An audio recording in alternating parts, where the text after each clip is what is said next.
A little scary, a little great. I love it.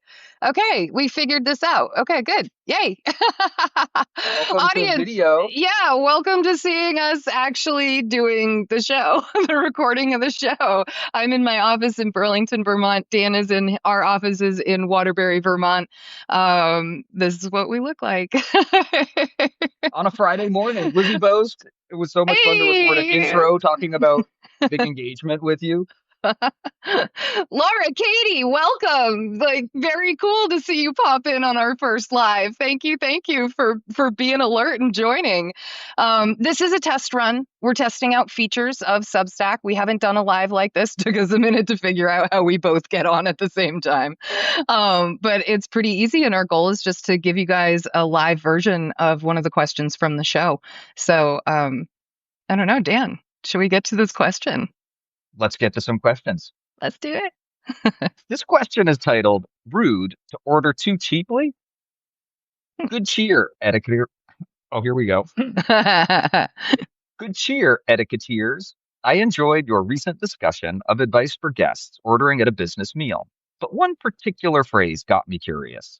You mentioned both on the show and in your business etiquette book, yes, I have a copy, that a guest should select mid-price or middle-of-the-road items rather than the most expensive thing, which got me curious.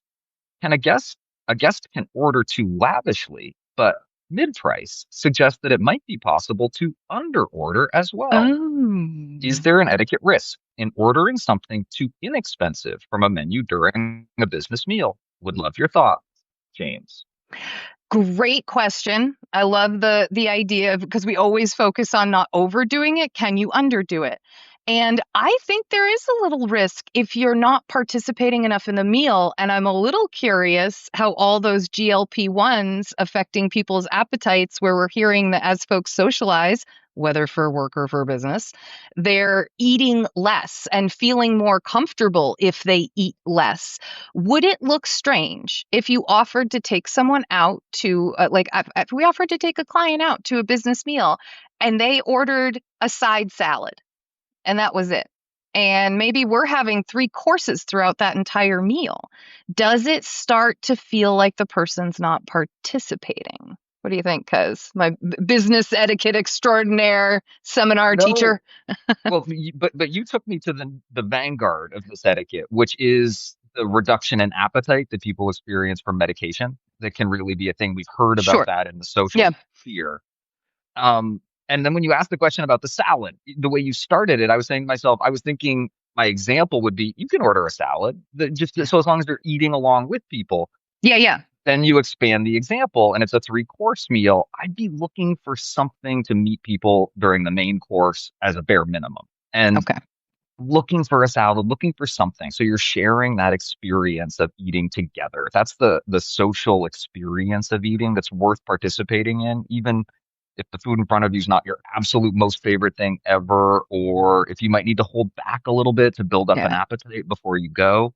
Yeah. But I would shoot for something. And if there's three courses, I'm thinking maybe two out of three, I'm trying to do something. Not everyone orders an appetizer, not Or everyone dessert. eats Yeah. a bread or has dessert, but Yeah.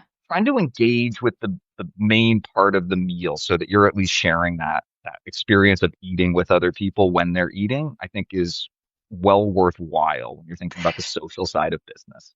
If you weren't going to be able to do that, if it really was like a no, no, I can't eat or I couldn't participate in this meal in that way, I think I'd really want to make that something that I discussed with my host ahead of the meal so that they understood why I wasn't participating as much, especially if the point of that meal was for my host to be treating me. You know what I mean? Like, Mhm. I did have a period in my life where I was on a very restricted diet.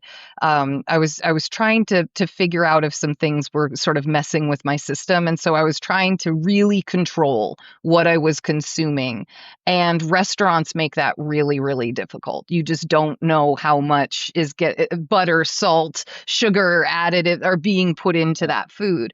And I got an offer from some. I would love to take you out, and I really had to explain to her, I'm so sorry. It is. I have just so much joy that you are making this offer. And right now, it's really hard for me to participate in a meal with somebody else. And Mm. it's just, I explained to her what was going on and she understood. But otherwise, it would have been me going and either really feeling like I was, doing detriment to my goals, or that I was insulting her by just sitting there and not ordering anything or asking a million questions about it too. So anyway, just like a personal life example Well, of when I actually had to turn down a really generous offer, you know? and the good etiquette there. It's ahead of time. It's part of that host guest dance when you're replying to the invitation. I'd love to accept. There's some dietary restrictions that I'm dealing Yeah. with at the moment. Yeah. We jumped right to appropriately thinking about participation in the meal because sort of put to the side the question of price. Yeah. And I want to acknowledge the logic there because there Yeah. is some really good logic there. The caution about over ordering or ordering the most expensive thing is the appearance of trading on a host generosity, that Yeah. you're taking advantage of someone who's put themselves in somewhat of a vulnerable position by offering to treat you and giving you some choice. Yeah. So you don't want to even tiptoe up to the line of the appearance of taking advantage of that. So that's about the caution. That's why we tell hosts, if you really want people to feel free to make any choice, say so, make that part of your invitation. You just don't have the same risk when you're talking about the inexpensive item. So Yeah. it's not about, oh, I need to hit a certain amount so that they know I'm doing it. It's more about participating in the experience than a caution around the price itself. Yeah. And Good for catch, James. yeah, and for anybody who is participating, it's okay to order the least expensive thing on the menu, but as Dan said, you just want to be participating in each course with that order.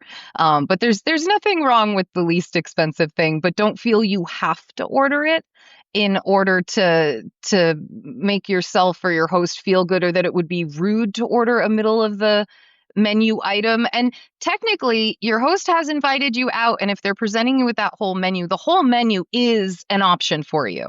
We just happen to think it's one of those good awareness things to not go for the priciest thing on each order. you know, Well said. Again, unless you've been invited to, that surf and turf can be really good. Lizzie both, it is such a treat to see you while It's we answer questions. This is fun. I'm going to suggest that we try it again sometime. oh yeah, no, we'll definitely be doing more of this. And James, I love your questions. I really hope you send in more, and I certainly hope that this answer helps. Everybody who joined us for our first live, thank you so much. Let us know if you liked it. Awesome. Let us know Seriously. your thoughts. Love the little heart that popped up. Thanks, whoever sent that. Feel the love. Feel the love. And as you will hear in Monday's episode intro, congratulations to Taylor Swift! We're so excited about her engagement as we're writing the wedding book. It couldn't be more fun to think about the two of them getting married. Sorry, I just had to do it because we're live. I'm hoping one of my Swifties is on with me. oh, you've got follow-up questions. Post them. Post them. We want to hear them. Absolutely. And we will figure out how to get these chat features working so that yeah. we're better seeing them. I just realized the chat. My camera's a little higher. Sorry, our very own salesperson just joined. Sorry, Dan, I cut you off. I was so mad. I'm just so excited about all of this. what were you saying? I could tell. Well, you helped get us here, Lizzie Post. Thank you for doing it. I appreciate the effort. All right, thank you. All right, guys, have a happy Friday. Have a wonderful Labor Day weekend. Keep the spirits up. We'll be back soon. Cheers. Bye bye.